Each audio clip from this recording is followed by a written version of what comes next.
ত্রয়োদশ জাতীয় সংসদ নির্বাচনে বিএনপি যে ফল পেয়েছে ভবিষ্যতে তার চাইতেও ভালো ফলের আশা প্রকাশ করেছেন দলটির নির্বাচন পরিচালনা কমিটির চেয়ারম্যান নজরুল ইসলাম খান। শুক্রবার সকালে নির্বাচন কমিশন ভবনে সাংবাদিকদের তিনি কথা বলেন। নজরুল ইসলাম খান বলেন, এবার নির্বাচনে প্রাণহানি ও অনাকাঙ্ক্ষিত কোনো কিছু ঘটেনি। এই ভোট ভবিষ্যতে মানুষকে আরও নির্বাচনমুখী করবে বলেও আশা প্রকাশ করেন তিনি। ভোট না দেওয়ার যে একটা সংস্কৃতি আমাদের জনগণের মধ্যে গড়ে উঠেছিল সেটা পুরাটা আমরা ফিরিয়ে আনতে পারি নাই। আমরা আশা করি যে আগামী দিনগুলিতে আমরা পারবো জনগণকে ভোটের প্রতি আরো আগ্রহী করতে পারবো, যাতে সব মানুষই ভোট কেন্দ্রে আসে এবং তাদের অধিকার প্রয়োগ করে।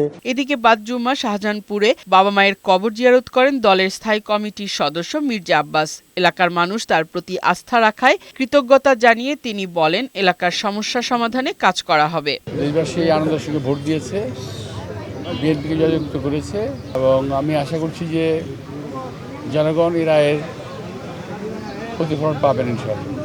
আমি প্রেসিডেন্ট জিয়া রহমানের সঙ্গে রাজনীতি শুরু করেছিলাম, তারপর দেশনেত্রী খালেদা জিয়ার সাথে লালিত হয়েছি রাজনীতিতে। তার পরবর্তী প্রজন্মের সঙ্গে আমি রাজনীতি করছি।